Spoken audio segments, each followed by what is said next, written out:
réew mi bañ naa dootuñu nangu kenn jaay nu réew mi bañ naa déet réew mi bañ naa déedéet dootuñu fi nangu buumu jaam. réew mi bañ naa dootuñu nangu kenn noot ñu réew mi bañ naa déet réew mi bañ naa déedéet dootuñu fi nangu buumu jaam.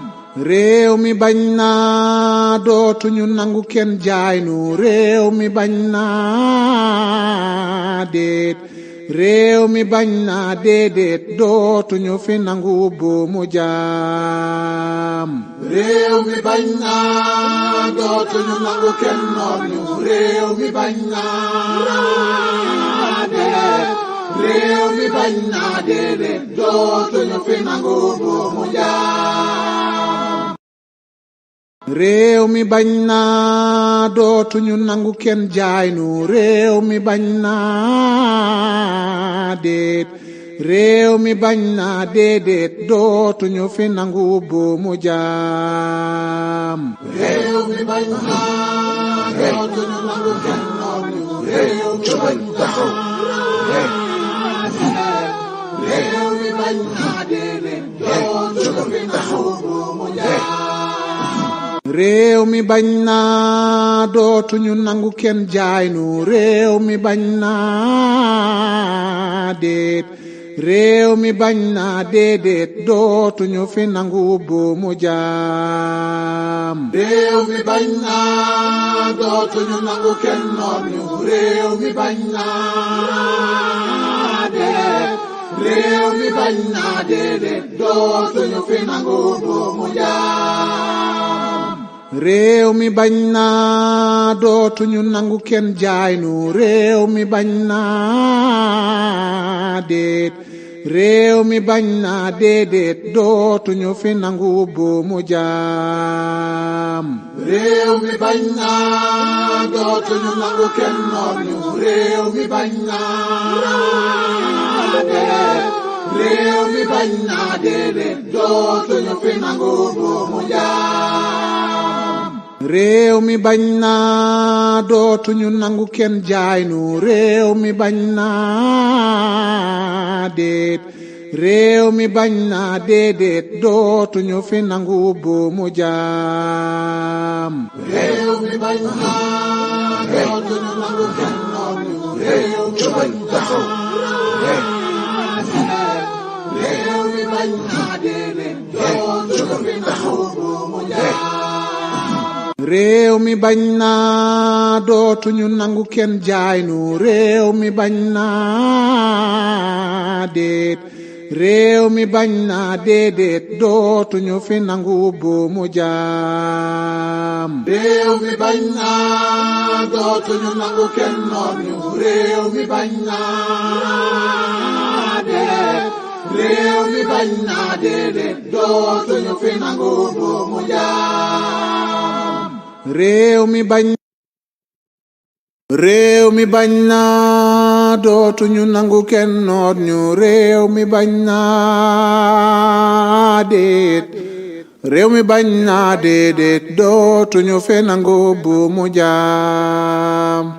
réew mi bañ naa dootuñu nangu kenn noot ñu réew mi bañ naa déet réew mi bañ naa déedéet dootuñu fi nangu buumu jaam. Chers compatriotes, chers amis étrangers, bonsoir. Je reviens m'adresser à vous relativement à la situation du pays et par rapport aux échéances à venir. Je le fais avec d'autant plus de plaisir que beaucoup d'entre vous s'étaient beaucoup inquiétés de l'état de ma santé. Je me sens beaucoup mieux par la grâce de Dieu. Je me sens beaucoup mieux grâce à vos prières. Je me sens beaucoup mieux grâce à l'assistance du personnel médical qui a été à mon chevet. Les activités doivent continuer et la vie doit continuer. Je commencerai donc ce propos par ce qui n'était pas prévu certainement, la sortie malheureuse et hasardeuse d'une composante de la justice, à savoir le parquet, à travers son procureur général, qui aujourd'hui s'est livré à des élucubrations et à des hérésies indignes d'acteurs de la justice. Je le commence avec la langue de Molière, parce que vous auriez compris que le procureur s'est adressé particulièrement à la communauté internationale.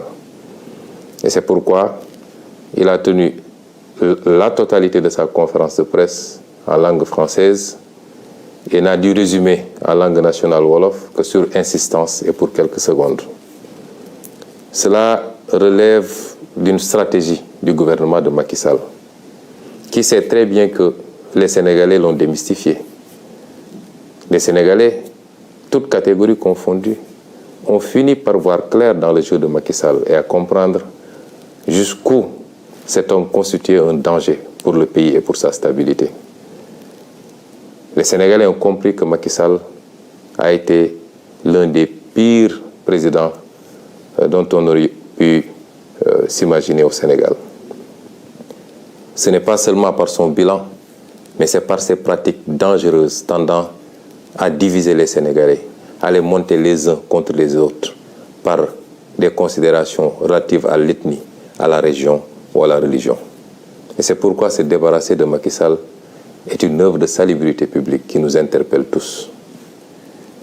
La communication du parquet était donc essentiellement destinée à nos partenaires internationaux, partenaires avec lesquels de plus en plus il nous a été donné de prendre contact ces derniers jours, ces dernières semaines, d'échanger à profondeur et de les amener à comprendre la manipulation de Macky Sall, qui jusqu'à présent avait quasiment le monopole de la communication à l'international et en avait profité pour aller dépeindre son opposition sous des traits de terrorisme,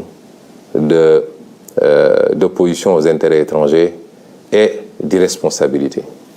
Tous les contacts que nous avons eus dernièrement, aussi bien au plan bilatéral qu'au plan multilatéral, ont amené nos partenaires à comprendre que le seul problème du Sénégal s'appelle Macky Sall et son régime, assis et construit autour de la corruption, du népotisme, mais également de la traque des opposants, de toute voix discordante, du recul démocratique. À ces partenaires-là, nous continuons à dire d'observer de très près ce qui se passe au Sénégal et d'avoir à faire un choix, parce que les peuples africains ont grandi, ont mûri. Les peuples africains ne sont plus ceux-là de 1980, encore moins de 1960. Ils comprennent les enjeux du monde, ils s'y collent, ils ont les mêmes aspirations que tous les peuples et ils savent ce qu'ils veulent et où ils veulent aller. Mais ils veulent le faire la main dans la main avec tous les partenaires parce que nous sommes dans un monde ouvert. Et c'est pourquoi ce qui se présente aujourd'hui à ces partenaires internationaux, c'est d'avoir à choisir ou être du côté des peuples africains ou alors être du côté d'un petit groupuscule de tenants du pouvoir qui tendent lentement mais sûrement vers des postures de potentats, pour ne pas dire de dictateurs. J'ose espérer que les choix seront éclairés et que tous les amis du Sénégal seront du côté du peuple sénégalais. Le procureur vous a parlé, vous de la communauté internationale. Qu'est-ce qu'il vous a dit? Il a essayé de vous dire qu'il y aurait au Sénégal des terroristes extrêmement graves, extrêmement dangereux, qui étaient sur le point de brûler le pays et d'y mettre le feu et d'y répandre le sang. Ce qui est cocasse dans cette histoire, c'est que comme toute arme, le procureur nous dit que ces terroristes n'avaient qu'une lunette, même pas de fusil, une lunette d'un fusil, et qu'ils étaient en train de faire le tour du monde pour chercher un fusil où monter cette lunette. Il n'y a rien de plus ridicule que ces propos. Le procureur a voulu vous faire croire à un certain nombre de choses sur lesquelles je vais revenir. Mais je vais m'attarder sur la personnalité de ce procureur. Parce que ce procureur est l'illustration parfaite de l'avilissement, du rabaissement de certains magistrats. C'est un monsieur que je connais et qui me connaît, qui est un grand frère, que j'ai connu pendant que j'étais étudiant. Son frère, son petit frère est l'un de mes meilleurs amis. Ce procureur venait me voir ici à la maison, j'allais le voir chez lui. Donc ce n'est pas quelqu'un qui feignera de me méconnaître. Il me connaît extrêmement bien. Et ce procureur, durant tout le temps qu'on s'est connus, on a été un peu partout. On a été même demander la main d'épouse pour des amis ensemble. On a partagé des repas. Ce procureur, que je connais très bien, je le dis encore une fois, durant tout le temps qu'on l'a connu, nous n'ignorions pas ses pédigrés en tant que magistrat. Mais nous considérions que cela relève de sa vie professionnelle et que notre relation était beaucoup plus une relation sur le champ social et on s'en limitait à ça.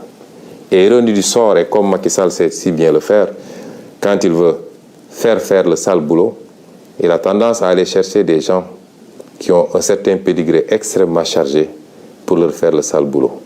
Et le procureur Bakhoum répond parfaitement, en même temps que l'autre procureur et le procureur auprès du TGI répondent parfaitement à ces descriptions. Et ceux qui sont initiés au métier de la justice savent très bien de quoi je parle. Et c'est ce procureur-là qui, aujourd'hui, s'est livré à cette piètre prestation. Nos amis étrangers devaient même rire sous cap de voir un procureur général parler de manière si laborieuse et de manière si incertaine, sans aucune preuve à mettre sur la table, que des allégations pour essayer de charger d'honnêtes citoyens. Monsieur le procureur a d'abord parlé d'un soi-disant dossier d'empoisonnement ou de tentative d'assassinat me concernant. Mais tous les spécialistes du droit savent que un procureur, même s'il devait s'autosaisir, doit au moins entendre le principal concerné avant d'aller entendre d'autres personnes.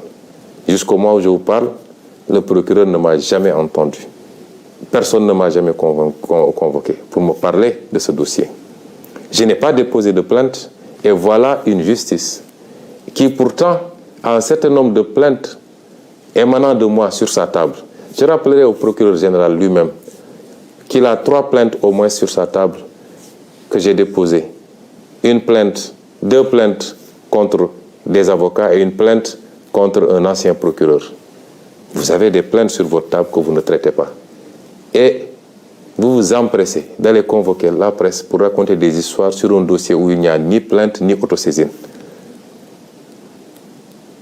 C'est inédit dans les annales du droit de voir un procureur sur un dossier qui n'existe pas. Il n'y a pas de plainte, il n'y a pas d'autosaisine. Un procureur mobiliser toute la police pour soi-disant entendre des médecins, entendre des citoyens, faire tout un cirque pour aboutir à dire que c'est un pauvre citoyen qui serait à l'origine d'une tentative d'empoisonnement. Ce procureur manque de courage parce que ils ont été arrêtés, le chargé de communication du parti, M. El Malick Ndiaye. Mais c'est moi-même qui ai dit, et je le redis ici, que j'ai été victime d'une tentative d'assassinat de la part de la brigade d'intervention polyvalente, unité d'élite de la police. Je le dis et je le redis. Le monsieur qui nous a aspergé d'un liquide très toxique qui a causé beaucoup de désagréments au niveau ophtalmologique, au niveau respiratoire et au niveau gastrique, ce n'est pas un citoyen ordinaire, c'est un élément de la BIP que moi-même j'ai vu asperger le liquide. Et ce procureur-là n'ose pas poser ce débat-là. Il nous parle de Yargassi. Je voudrais dire aux Sénégalais que M. Yargassi est un petit frère à moi, est un militant du parti, qui est toujours à côté de moi. Si vous avez l'habitude de voir les vidéos, même quand j'embarque à l'aéroport pour aller à Ziguinchor, jusqu'au pied de l'avion, c'est M. Yargassi qui m'accompagne. C'est ce monsieur-là que M. Bakhoum est allé prendre avec les autres farfelus du parquet pour le désigner en disant que c'est lui qui aurait tenté de m'empoisonner. Pour essayer d'écarter la vraie problématique, c'est-à-dire les services de police qui s'attaquent aux citoyens et qui aspergent de liquide jusqu'à présent non identifiés. C'est ça qui s'est passé. Donc, vouloir déplacer le curseur et aller prendre un Yargassi qui m'a donné simplement un mouchoir imbibé de vinaigre pour m'aider à mieux supporter l'odeur âcre des grenades lacrymogènes, c'est prendre les Sénégalais pour ce qu'ils ne sont pas.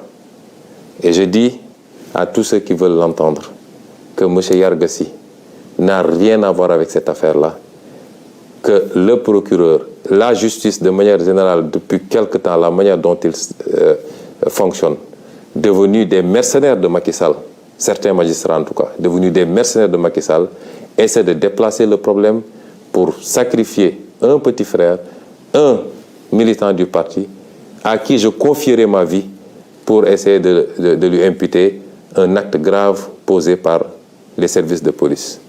Au-delà, de quoi est-ce que ce procureur a peur?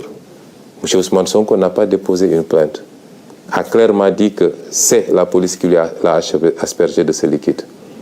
Je n'ai pas été informé d'une autosaisine. Je n'ai pas été entendu. De quoi est-ce qu'ils ont peur?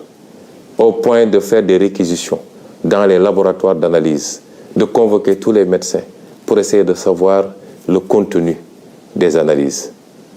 Qu'est-ce qu'ils ont à se reprocher? Eux-mêmes savent exactement ce qu'ils ont aspergé sur nous, moi-même, Maître Clédor Ciré Ly, et dans une moindre mesure même, M. Guy Marius Sagna. Je peux rassurer le procureur, ce qui doit être analysé le sera. Nous l'avons envoyé où il faut, parce que nous savions qu'ici au Sénégal, il mettrait la pression sur tous les laboratoires pour ne pas que les choses soient transparentes. Nous avons envoyé là où nous devons envoyer. Il nous a été promis que les résultats seront connus dans les prochains jours. Nous attendons de savoir qu'est-ce que donneront ces analyses-là. Ce n'est pas la peine, en attendant, de s'agiter autrement, monsieur le procureur. Restez tranquillement à votre place. Monsieur le procureur a parlé de dossier médical concernant Ousmane Sonko. Je veux dire aux Sénégalais que toute cette agitation depuis quelques jours, c'est qu'ils veulent savoir qu'est-ce qu'il y a dans mon dossier médical, en toute violation des règles. Parce qu'aucun juge n'a ordonné la levée du secret médical. Au nom de quoi on convoque des médecins, on les malmène à la police, on les harcèle pour leur exiger de trahir leur serment et de donner des informations sur mon dossier médical. Je vous rassure également, monsieur le procureur, j'avais pris toutes mes dispositions parce que je savais que j'ai affaire à un État vaillou qui n'a rien à cirer des règles et des procédures. Et c'est pourquoi, dès que je suis entré dans cette clinique, j'ai verrouillé. Je ne me suis fait consulter que par mes médecins personnels, ceux-là qui me suivent depuis des années.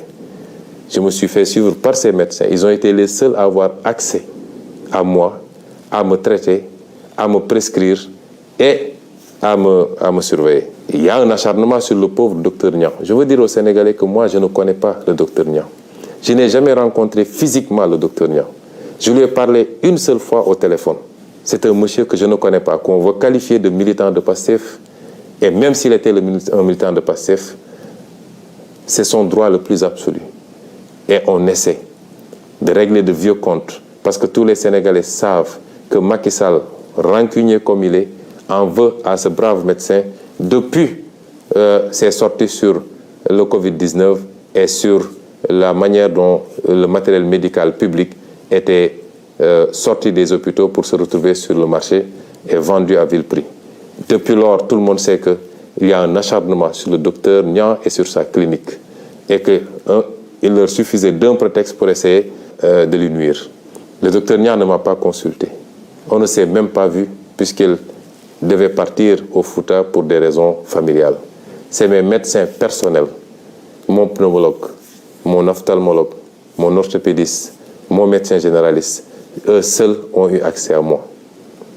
Et quand j'en ai terminé, comme je vous le dis, connaissant bien les pratiques de cet État voyou, je n'ai pas laissé mon dossier médical sur place. Et c'est pourquoi je suis étonné d'entendre monsieur le procureur citer un dossier médical. Mon dossier médical est ici avec vous. Je ne l'ai pas laissé là-bas. Tout ce qui a été prescrit est ici parce que je savais qu'ils allaient faire de l'inquisition, parce que ce n'est pas de la perquisition, pour essayer d'avoir accès à mon dossier médical qui relève de ma vie privée et qui ne peut en aucun cas, dans ce cas d'espèce, être à disposition des enquêteurs. S'ils veulent ce dossier médical, ils n'ont qu'à venir le chercher chez moi. Ce dossier, il a cité un dossier H23 00167, évidemment. Le dossier, s'il y a un résidu de dossier, il ne concernera que la partie hôtellerie parce que j'ai séjourné pendant quelques jours. Mais pour tout le reste, le dossier médical est ici, entre mes mains, et ne sera jamais à disposition de cette parodie de justice. Ceci dit, Je voudrais rassurer les Sénégalais. Le dossier est suivi comme il doit être suivi. J'ai bénéficié d'un bon traitement de la part de mes médecins. Nous avons envoyé des échantillons là où il fallait, dans plusieurs endroits à l'étranger. Nous attendons les résultats. Et si les résultats concluaient dans tel ou tel sens, si rien n'a été découvert, on vous le dira. Si évidemment c'est des produits toxiques qui ont été découverts, nous vous le dirons également. Mais je maintiens, je signe, je persiste et je réitère à dire que j'ai été victime d'une tentative d'assassinat.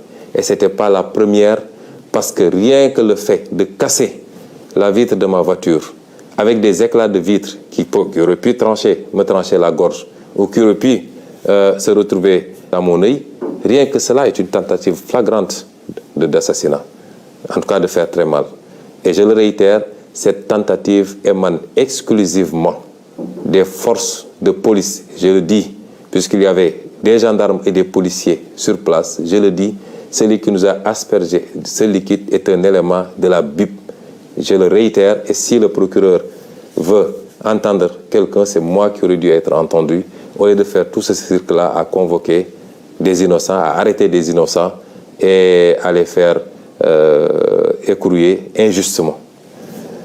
Le procureur, enfin, a fait de longs développements sur, soi-disant, des forces spéciales, ou je ne sais pas quoi, commando. Mais vous remarquerez que, et ça c'est ça la politique de Macky Sall, il ne réussira pas à briser ce pays, à mettre les Sénégalais contre les uns et les autres. Mais vous remarquerez qu'aujourd'hui, porter un nom de famille à consonance casamançaise est devenu un crime sous le régime de Macky Sall. On nous parle de MFDC, on me parle, mais des terroristes du MFDC qui ne peuvent même pas avoir un fusil, qui ont simplement une lunette. Il n'y a pas plus ridicule que ça. Et ils veulent prendre les gens pour des demeurés, pour ce qu'ils ne sont pas. Je le réitère, aujourd'hui, une bonne partie, en tout cas certains magistrats ont peur, parce qu'il semblerait, d'après ce que dit le procureur, qu'ils soient visés. Ils n'ont qu'à se poser la question du pourquoi. Vous ne pouvez pas semer la haine dans ce pays, être les bras exécutifs de Macky Sall dans ses sales besognes. Vous êtes l'auteur de tueries dans ce pays. À chaque fois que vous prenez une mauvaise décision par rapport à vos petites carrières, vous êtes responsable de gens qui tombent sous les balles. Parce qu'à chaque fois qu'il y a contestation derrière, il y a une décision injustifiée de la justice. Vous ne pouvez pas continuer comme ça et penser que vous serez en sécurité tranquillement à siroter votre thé. Je vous l'ai toujours dit, si le pays brûle, vous ne serez pas épargné. Revenez à la raison. Autant il y a énormément de magistrats qui font correctement leur travail, qui sont dignes et qui sont sanctionnés pour ça, qu'on renvoie dans des juridictions les plus éloignées, simplement parce qu'ils ont cette dignité de dire « je n'obéirai pas à la commande de Macky Sall ». Autant, excusez-moi du terme, il y a de la pourriture dans cette magistrature-là. Et ces gens-là doivent comprendre que ça ne peut pas continuer comme ça. Je ne suis pas en train de vous menacer, je suis en train de vous prévenir. Si Macky Sall vous garantit la protection absolue, vous êtes engagé dans un combat qui ne commence pas aujourd'hui et qui ne se terminera pas aujourd'hui. Vous ne pouvez pas être des briseurs de carrière politique.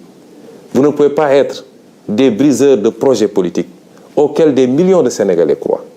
Vous ne pouvez pas être des obstacles à l'espoir des Sénégalais et penser que vous allez vous en sortir indemne. Tôt ou tard, vous rendrez compte aux Sénégalais.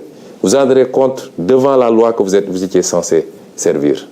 Et c'est pourquoi vos intimidations ne passeront pas.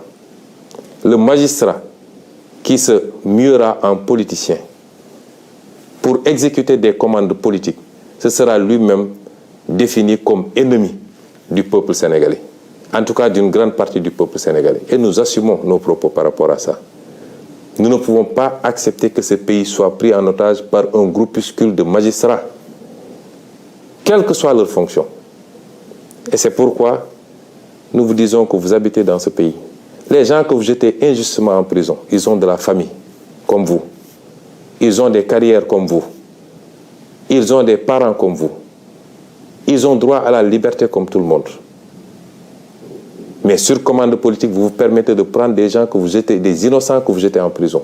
que vous laissez pendant des mois souffrir en prison. Et vous pensez que les gens vont continuer à vous laisser comme ça. C'est vous qui alimentez la haine contre vous. Et à terme, ça risque de se passer mal. Revenez à la raison. Ce pays ne vous appartient pas, il nous appartient à tous. Respectons-nous et sachez que vous rendez la justice non pas au nom de Macky Sall, de sa famille et de son parti, mais vous la rendez au nom du peuple sénégalais. Et ce peuple sénégalais ne se retrouve plus dans ce que vous êtes en train de faire. Il vous a honni à cause de vos comportements. Et c'est pourquoi votre intimidation ne passera pas. Nous continuerons à faire ce que nous devons faire. Et parmi ces actions que nous devons faire, je réitère que le plan d'action du 29, 30 et du 3 avril reste maintenu intégralement. Nous sortirons, nous manifesterons, parce que nous l'avions dit. Désormais, avec ou sans autorisation, nous manifesterons. Nous ferons face à Macky Sall, parce qu'il veut faire croire aux gens qu'il a la capacité de réprimer les manifestations. Il avait dit que ce qui s'était passé ne se passerait plus. Ce qui s'est passé le 16 a démontré qu'il n'a pas les capacités pour contenir un peuple qui debout, qui dit non. Et nous ne devons pas être moins dignes que les autres peuples qui se battent aujourd'hui. Le peuple français a beaucoup d'avantages, énormément d'avantages, mais aujourd'hui, ils se battent pour leur dignité. Pourquoi notre peuple refuserait de se battre ou abdiquerait face aux velléités dictatoriales de Macky Sall? Nous nous battrons. Ils n'ont pas les capacités, si le peuple le veut. Et si le peuple se met debout, Macky Sall n'a pas le 10e des capacités pour contenir ce peuple.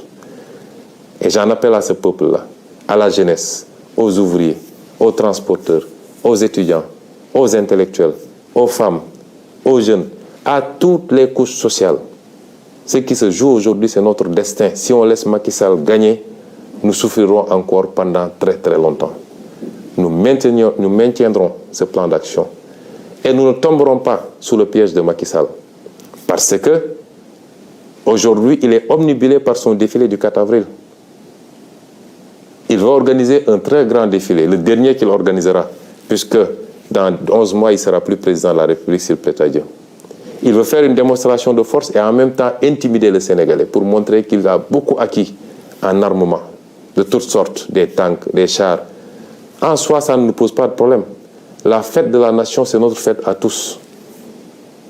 Mais nous ne tomberons pas dans le piège de Macky Sall parce qu'à chaque fois, il ruse. Vous vous rappelez, lors de la crise du Covid, il avait invité toute la classe politique au palais de la République. Et nous tous, on avait dit que c'est la République qui a appelé. Nous sommes partis en pensant que ça allait être un nouvel élan pour que Macky Sall comprenne qu'on ne gère pas un pays de manière autocratique et qu'on doit respecter son opposition, si on veut que cette opposition vous respecte. On a vu ce qui s'en est suivi.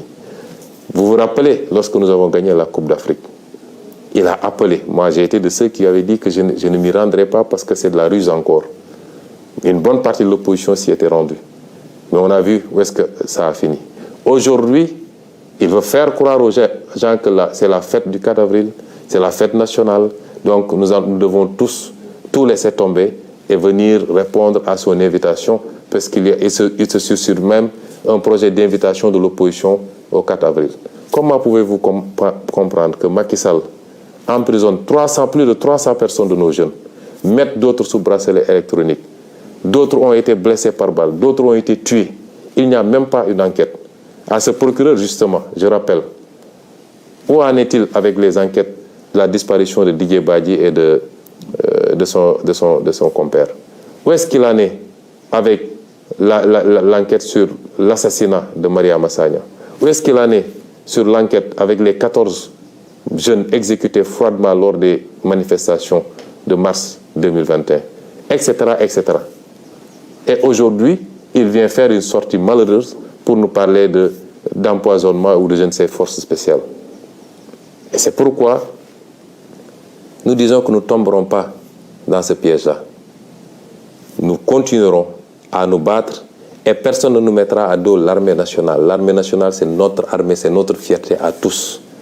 Ils vont sortir avec des arguments pour vous dire « oui, ils veulent manifester le 3 alors que c'est la fête de l'armée ». Il n'en est absolument rien. Macky Sall fait des arrestations le 3, fait des emprisonnements le 3. Nous ne suspendrons pas notre combat le 3. Et donc j'en appelle à tout ce peuple. Les 29, 30 et le 3 avril, nous allons faire des manifestations sur toute l'étendue du territoire national. Et j'appelle les jeunes à se mobiliser davantage, à faire face à la stratégie de la terreur de Macky Sall. Parce qu'il pense qu'avec les emprisonnements, les arrestations préventives, il va vous faire peur. Nous ne sommes pas dans ce schéma-là. Nous sommes conscients tous que nous nous battons pour l'avenir de nos fils et de nos petits-fils et que rien ne nous fera reculer. Donc, mobilisation massive pour ces 3 jours pour démontrer à la face du monde que la dictature de Macky Sall ne passera pas et qu'en aucun cas, il ne peut gagner ce combat que nous avons initié. Je vous remercie.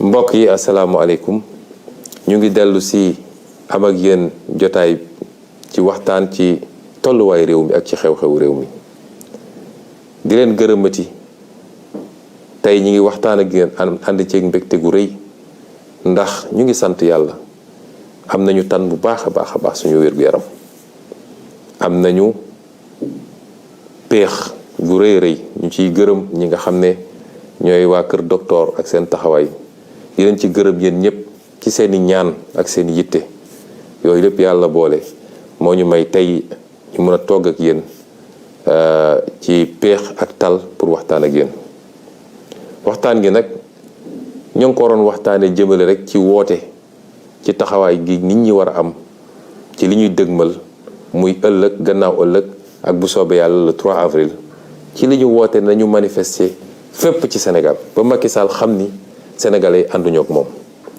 manifester gi nag ñépp ci war a ànd manifester bu ñu jàpp ni manifester yi affaire ndaw ñi kese la wala affaire Pastef kese la déedéet li Macky Sall bëgg bu ko amee kenn ku ne fi nga toog di nga toog matt sa baaraam ba cax la ñu xeex ñun ñëpp ba ànd ba yegg si fii ba Sénégalais yëpp am yaakaar ni lañ doon xaar boobu ba léegi fukki weer ak benn gën saa gudd moo ci des pour ñu mun cee commencé koo liggéey ba ñëpp gis àdduna yëpp gis ni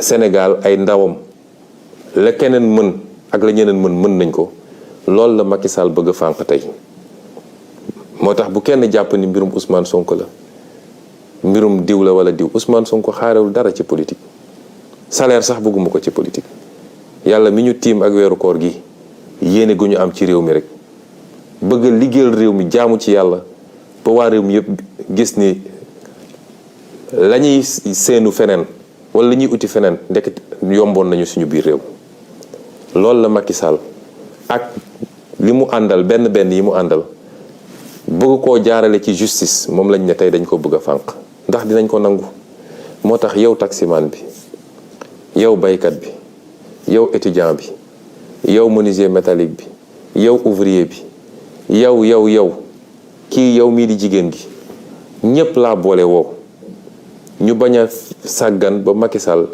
noggatu ak nappaate gi mu nekkee foog ni mun na tiital Sénégalais yi ba kenn dootul ñeme yëngu loolu bu mu am mucc li ko mën a dindi nag mooy askan wi bis bu xamee dooleem xam mën-mënam xam ni xajul ci kenn xajul ci Macky Sall xajul ci police am xajul ci gendarmerie gis ngeen tubaab yi la ñoom amuñu ko tey ab français bu toogoon liggéeyul sax am na lu muy fayaku weer wu ne loo xam ne mun na ko permettre au moins mu fay location ak dund te tey ñoom ñi ngi génn di xeex suba ba ngoon jot ñuy xeex yu métti parce que rek dafa am réforme bu ndaw bu ñu bëgg a jàllale pour ne léegi dootuñu retraité 62 ans waaye 64 ans la ñuy retraité waaye xanaa ñooñu dañoo war a gën a bëgg seen bopp bu ñu toogee dégg ay nit di essayé dugg ci xelu ndaw ñi naan leen ku fi dee yaa perte ak nangam dama naan xeetu njaam googu moo taxoon tubaab gi noot suñuy maam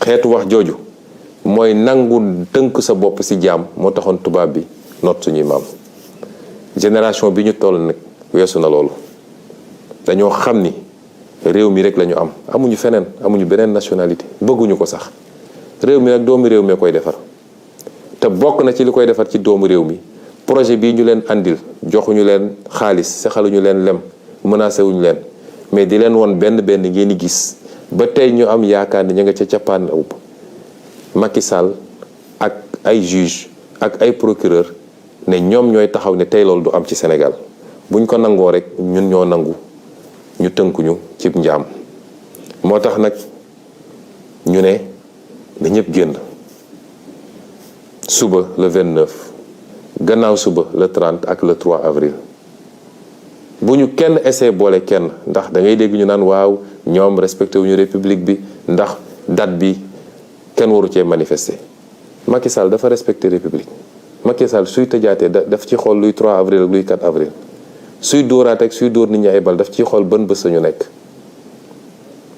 dama ne ku mën a xeex na xeex ku mënul xeex na maadu ci li ñuy xeex waaye kenn duñu tënk ci yooyu ñenn ñi dañ naan waaw 4 avril feetu armée bi la kon weeru ko ñun 4 avril kenn tuddul 4 avril 4 avril suñu 4 avril ñun ñëpp la te armée bi kenn ëppalewuñ ci kenn gënuñoo fonk armée bi ñun dañoo xam lan mooy armée waaye li ñuy xeex bokkut ak loolu te gëm naa ni li ëpp ci armée bi ànd nañu ak ñun ci li ñuy xeex dama gëmmu ko sax dama cee am yaqin moo tax bu leen kenn dugal ci débat yu amul solo bu ñu deltoo gannaaw rek mooy may nañu Macky Sall fu mu jaare ba faw te kenn dootul noyyi ci biir Sénégal kenn dootul am afiya looloo tax nag ma ne waxu procureur sax taxu ma woon a jóg waaye procureur dafa wax loo xam ne ay wax yu teguwul ci dëgg la may wax Sénégalais yi nag procureur bi doon wax tey muy baaxum ku ma xam la ma xam ko daanaka sama mag la ndax yàlla dafa def rakkam bu mu bokkal ndey ak baay doon sama xaritu benn bakkan lenke ñu ànd jàngandoo première année ba 4e année université bu ñu jógewaan université ñëw vacances Thiès këram cité la bi dama fa daan dem toog rakk ji da doon ñëw seet si ma ñu dem ba mu doon affaire u famille day ñëw fii sama kër daan na fi ñëw daan naa ñëw këram fii à côté procureur baaxum bi waay juróom bu jigéen feebare ñu entré ko fii Ndakaaru sama jabar moo doon togg añ chaque jour ñu yóbbul ko suñu yaaja ba keroog ni ko yàlla moomee kon kooku xamantewuma ko su ma waxee nag waxuma ko pour yoole waaye li tax ma wax ko mooy won Sénégalais yi Macky Sall ni mu bonee ci justice su Sénégal ni mu munee jël nit wàcce ko ba ci suufa suuf imma dafa am ay dossiers yu mu téye ci yow doog la fal fi mu la fal nommé la fi mu la nommé ne la li ma bëgg ngay def wala mu am lu mu la dig ci xaalis wala ci alal nga topp li muy def foofu la justice bi toll du justice bi yëpp nag waaye ñëpp xam nañ ni magistrat yi bañ yëpp tey sonn nañ ci justice bi gis ngeen mouvement bi passé ñi doon bañ ñëpp jël nañ leen sànni leen fu sori jël seeni nit teg leen ne leen li ma bëgg ci Ousmane Sonko nga may defal mooy warul nekk candidat en 2024 baaxum bi bu toogee tey di wax mel ni ku ma xamul di essayer gëmloo Sénégalais yi ni man Ousmane Sonko terroriste la dama naan àdduna lu doy waar la waaye noonu la Macky Sall mel ak justice ñi fi jox cër yépp ndomb tànk bu tax ñuy wax ci justice bi ku xam seen jaar-jaar ci wàllum magistrature di nga xam ni foofu du woon seen place dossiers yi ñu am yépp ci biir magistrature ñëpp xam nañ ko baaxum xamante nañ bu baax ànd nañu ñaani jabar toog nañu naan ataay def nañu lépp moo tax moom li mu wax xam na ni du dëgg moom li mu wax bu ñu daje woon léegi li may njëkk ko mais sama rak comprendre ma rek li mu wax ci boppam xam na ni du dëgg xam naa ni ay mbokkam yi ma séqal man buñ ko déggee tey am nañ lu leen métti te àdduna dara jarul yenn yi waaye ma dellu si ci li mu wax baaxum dafa wax ni benn man ba léegi ñemewul waxul sama wax de man ci li mu wax ni dañ ma doon essayer faagaagal wax na ci El Malick li mu bind wax na ci presse li mu bind waaye ñooñu ñëpp balaa ñuy wax man maa njëkk a wax man maa ne dañ ma doon essayer faagaagal dañ doon essayer faat sama bakkan te ñi ko def waa police la xam nga man li may wax dama koo ñeme man rayantuwuma laqatuwuma li may wax dama koo ñeme ndax koo jàkkaarloog mu taxaw yor li mu yor pompe la ko nga gis ko nii ci biir bët man kooku kenn duma ko nettali. Maître Ciré Clédor Ly gis na ko, Guy Marius Sagna gis na ko. kon naka la ñu mën a nee man ma génn ne dañ doon essayer faat sama bakkan te ñi ko def waa police la waaye man porté ma plainte moom procureur yéeguma fu mu autosaisiro mu dem di jàpp ay nit di leen tuumal di wax loo xam ne dara du ci dëgg. wax dëgg yàlla am naa déception trop ci Grand Bakhoum ba ci kanamu yàlla ndax Yargassi bi mu tudd Yargassi sama rakk la di ànd ak man ñëpp gis nañ ko su ma nekkee ci oto bi sax yenn saa yi mooy taxaw ci kaw yor drapeau bi am na droit dugg mooy taxaw ba escalier avion bi Yargassi ngay gis mu taxaw foofu kooku confiance bi ma am ci moom lu ma jox ma lekk lu ma jox ma naan Bakhoum ñëw taxaw ci kanam sénégalais yi naan Yargassi moo jël benn liquide def ko ci benn mouchoir jox ma Yargassi li mu def ci liquide bi ñu sànnee lacrymogène yi ba mënuñoo xoole vinaigre la jël vinaigre def ko ci benn mouchoir ne ma président am nga taf ko sa bakkan pour mun a noyyi loolu bokkul ak policiers yi liñ ma sotti mu ñëw taxaw di wax lu dul naka su dul noonu ñu dem jël doomu jàmbur ji dem dugal ko ci kaso bi ba pare mu naan information judiciaire la ñuy ubbi may leen procureur waxul dëgg li ñuy nëbbu ñoom ak li ñu ragal waxaguñ ko ndax nun liñ ci war a def nañ ko comme mbir mi biñ ñu ko sottee am na lu bari loo xam ne dafa tisoon ci suñuy yére man ma xamoon ni fii boo ko fi yóbboo ñu def pression ci laboratoire yi la ñu war a dag yóbbu génn nañ ko réew mi te nee nañ ñu fan yi dinañu am résultat ci analyse yi ñuy def nañu xaar bu dee nee nañ ñu produit bi du dara ñu xam ne du dara kaani la rek bu saf waaye bu dee produit chimique la ñu ne ñëpp produit chimique lañ ñu sotti te produit chimique boobu mënoon na faat suñu bakkan tentative d'assassinat la man maa ko wax kon loolu muy premier contre-vérité boo xam ne Bakhoum wax na ko tey ñaareel bi nee nañu wër nañu fu ne pour am sama dossier médical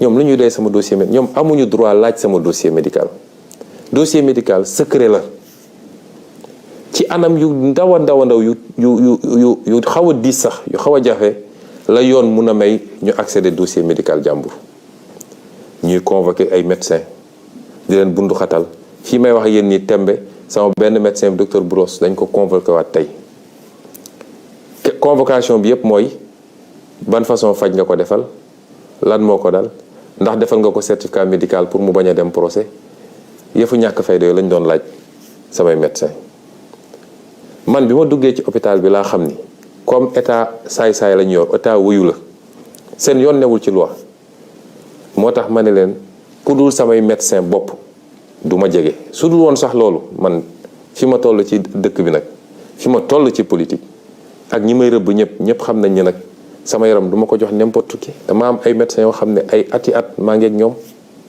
moo tax bi ma duggee ci hôpital ba dama ne waa hôpital ba seen plateau médical bi la ñu soxla waaye nag am naa samay médecins ñoom laay woo ñu ñëw xool ma samay médecins ñoo ñëw spécialité bu nekk orthopédie ophtalmologie nu mu tudd pneumologie médecin généraliste yépp dama woo samay médecins ñoo ñëw xool ma la ñuy bind ñu bind ko bu may jógee ci hôpital bi bàyyi ma fa sama dossier médical parce que su ma ko fa bàyyi woon dem nañ ko jëli te duñ ko teg ci yoon sama dossier médical mi ngi nii moo tax procureur li mu doon lire xaw ma moo ko créé xaw ma fu mu ko jëlee sama dossier médical mi ngi nii ba may jógee ci hôpital ba ñu bindee li ñu bind bépp ba médecin bu nekk def li mu war a def damaa jël sama dossier médical génne ko andi ko sama kër gi maa ngi ko tëj sama biir kër nee na lire na dossier H23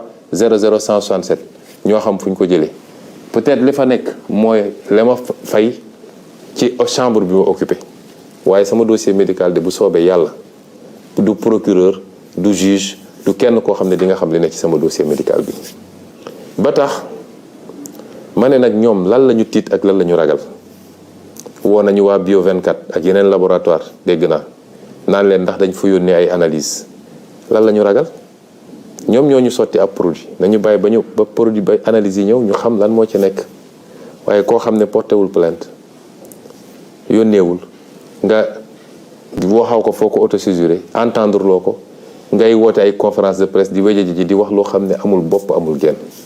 lii du magistrature, lii du justice, lii banditisme judiciaire la. moo tax nag duñ leen bàyyi ci loolu.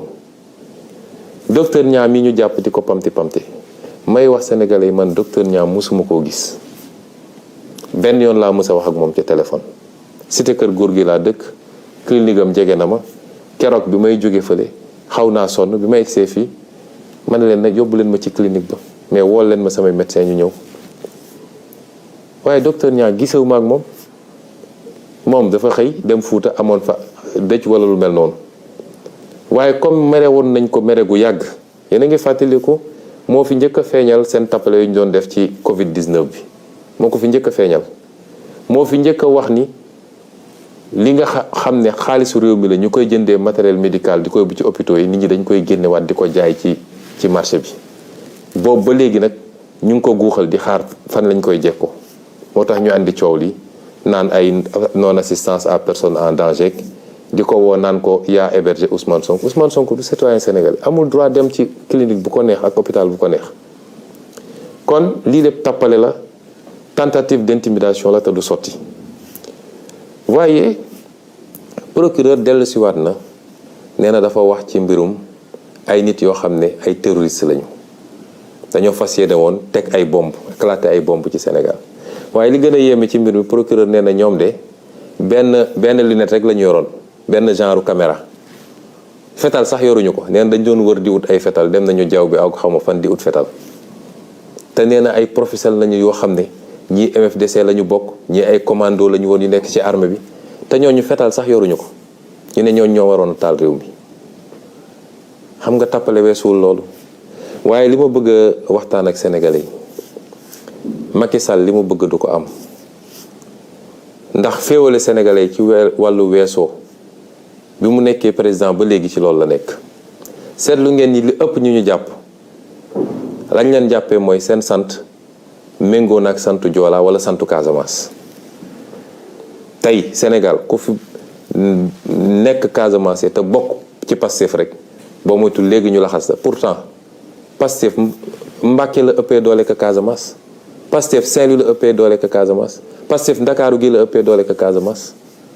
manifestation day am ci Mbàkke doo dégg ñu ne kenn ab terroriste nga musul am.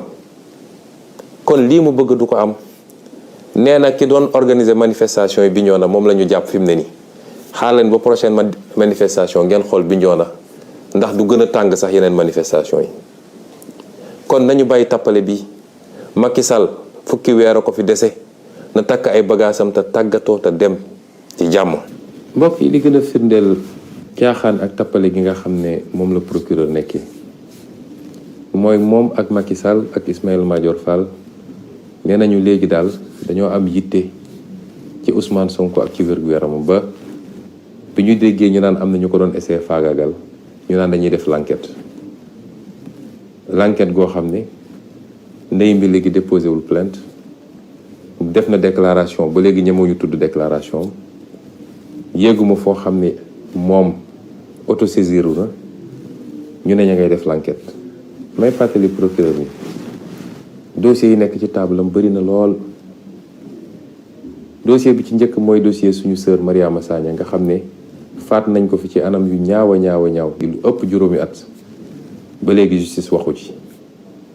mars 2021 faat nañ fi fukki bakkan ak ñeent Macky Sall ne woon day ubbi l'enquête ba tey jii kenn déggul l'enquête dem na ba tubaab yi américains yi Nations Unies ñëpp bind nañ ci loolu ne ñoom alkaati Macky Sall yi ñoo tiire bal ci kaw nit ñi waaye ba tey ji déggoo ci justice wax ci. Fulbert Sambou ak Didier Badji nga xam ne réer nañu ci anam goo xam ne yëm na Sénégalais yépp muy lu métti ñu lànk sax ni autopsie du am ci benn bi ñu jot a gis néew bi gaawantu dem paraxee suul ko ana l'enquête procureur. nga dellu si ci François Mancabou nga xam ne waxambaane bu wér te dëgër dugg seen loxo ci wér-gu-yaram ñu génneel ñu néewam ana l'enquête procureur. nervi Macky Sall yi nekk ci dëkk bi ñu leen di wane bis bu ne caméra yi ñu takk seeni badge police yor seeni jaasi ak seeni fetal di song nit ñi ana l'enquête procureur. kon procureur xam naa sa xel ngay foye moom mënoo fay suñu xel ñun amatu leen crédibilité ci Sénégal mënatu leen wax au nom de la justice parce que injustice ku koy wër dëgg ci yéen lay ñëw. man mii di wax ak yéen rek ñetti plainte déposé naa ko ci sa table ñaari ci ay avocat ñetteel bi ci procureur bi fa ne woon balaa yéen ngeen di ñëw ana seen enquête yéen daal lu leen neex ngeen di def foog ni dañ leen di bàyyi noonu rek balaa may dee nag ngeen ne dafa am commando bu leen doon rëbb bu leen doon pexeel bëgg a dal seen kaw ñun de yéenewuñ leen ko ndax ñun ñëpp jàmm lañ leen yéene yéenay fitna di dal suñu kaw rek waaye yéenewuñ leen ko waaye nag jàmm dañ koy mayante nu ngeen doon ay magistrat ay nit dong ngeen donc lu ngeen def ci keneen mu métti ci moom buñ leen ko defee mu métti ci yéen dama ne doomu jàmbur yi ngeen di jàpp tegu leen ko fenn dul bëgg lu neex Macky Sall di leen tëj ci kaso yi di leen takkal ay bracelet électronique ab yi ngeen di def chaque jour foog ngeen ni loolu mun ngeen ci dëkk ba pare mucc ci mënul ne dossiers yi ñu leen di monteloo fu askan wi amee yaakaar ci projet politique ak projet de société ñu jël ñeenti magistrat ne leen yéenay dakkal loolu foog ngeen loolu mun ngeen ci dëkk ba pare mucc ci vous mettre contre la volonté d'un peuple tout entier pour plaire à Macky Sall ba pare jàpp ni loolu mun ngeen ci mucc ñi leen di nax ne leen mun nañ leen assurer protection dañ leen di nax rek de ndax xeex bii peuple bi di xeex du xeexu benn fan du xeexu benn weer te ñun ak yéen ñoo nekk fii biir Sénégal menacé wu ma kenn nag waaye dama leen di dànkaafu ngeen xam ni tooñ baaxul loraange baaxul dañ leen ce peuple sénégalais moo leen di fay pour ngeen atte te ngeen ragal ci yàlla xool ci peuple boobu su ngeen solee nag seen malaanu politicien dem toog di jaamu Macky Sall di ko defal li mu bëgg dina am fu muy toll bis bu réew mi yëngoo li dina dal seen kaw yéen it te it Sénégal yi sonn nañu te fitna yi fiy juddu yëpp depuis les années 90 ba léegi fitna yi fiy juddu yëpp ci wàllu politique loxo magistrat mi ngi ci gannaaw ci décision boo xam ne ki koy jël leer na ko bi mu koy jël ni décision bi waru koo jël mu jël ko dem toog jàpp njàmburam foog ni nit ñi mën nañoo continuer muñ loolu. procureur comme politicien la ni Macky Sall di politiquer mooy bi ñu commencé ba léegi ñu ngi xool nu ñuy def ba jaxase Pastef ak kilifa diine yi waaye gis nañ ni nañu lajj bu doy waar ndax tey foo dem ci foyer religieux yi bu élection jotee man coalition bi ñuy bokk moo koy gagné li ci feeñ ci élection législative yi weesu wane na ko du Touba du Tivaouane du Kaolack du feneen ak feneen waaye comme politicien la dañ koy waxloo ñu ne ko demal ne dafa am ay xale yu doon waaj a def ay attentat pour dal ci kaw ay kilifa diine mën naa giñ ci weeru koor gi ñu nekk nii ni procureur waxul dëgg moom ci boppam xam na ni waxul dëgg moo tax ñii dañoo dangereux ci réew mi ndax nee naa leen Macky Sall li gën a sensible ci ay nit lay fooye mooy bëgg a jaxase nit ñi ci wàllum diine wàllum waaso wàllum xeet wàllum région mooy li gën a danger te loolu dara waral ko lu dul bëgg a toog ci nguur rek may feddali sénégalais ni procureur baaxul ak ni ma ko xamee moom xam na ni moo tax xale yi gis naa bi muy wax ñuy commenté naan ko yow bu yóbboo mun ngaa dem naan ndox ndax woro moom ci boppam digganteem ak boroom xam na ni waxul dëgg te kilifa yi muy essayé manipuler kilifa diine yooyu xam nañ ni moom waxul dëgg Sénégal yi koy déglu yëpp xam nañ ni waxul dëgg àdduna bi yëpp xam na ni waxul dëgg waa lii lan moo ko jar ci àdduna moo tax ñu dellu di woo sénégalais yëpp nag suñu plan d'action bi ñu tëraloon waxoon nañ leen ni fi mu toll nii tembe autorisation ñàkk autorisation suñu nee dañuy marche dinañu marche déposé nañ ci territoire bi yëpp am na dégg naa fu ñu nangu am na fu ñu bañ rawatina ndakaaru gi may wax waa ndakaaru ni ka dinañu manifester bu soobee yàlla le 3 dinañ manifester le 29 muy suba dinañ manifester le 30 muy gannaaw ëllëg dinañ manifester le 3 incha allah kenn mënuñoo boole kenn wax naa leen ko léegi la ñuy manifester xeex suñuy droit ak suñuy àq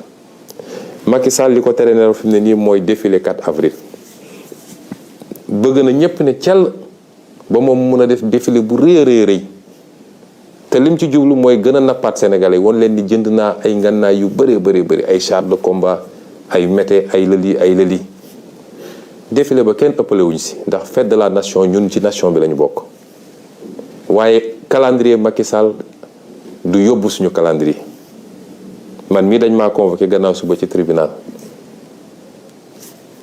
calendrier bi changé wuñu ko pourquoi ñun ñuy changé suñu calendrier ci leneen ak leneen moo tax ma ne nit ñi bu ñu sàggan ba Macky Sall am li mu bëgg na ñëpp génn massivement na affaire yi gën a tar dañu ne manifestation pacifique jàmm la ñu woote am nañu droit génn dox parce que constitution bi moo ko bind bu ko Macky Sall bëggee tere nit ñi nag lépp lu am ci loo xam ne dina andi xëccoo dina andi pëccëxoo Macky Sall ak police am ak gendarmerie ñoo koy andi lii muy def ni nag foog ni mën na fees bëtu nit ñi may dalal ci xelu sénégalais yi Macky Sall prison mii mënul arrêté sax 2000 sénégalais yóbbu leen prison fi mu ne nii prison yi fees na lii mu jël jamono ji naan ay bracelet électronique di ko testé ci waa Pastef yi te li ciy jublu waayam tam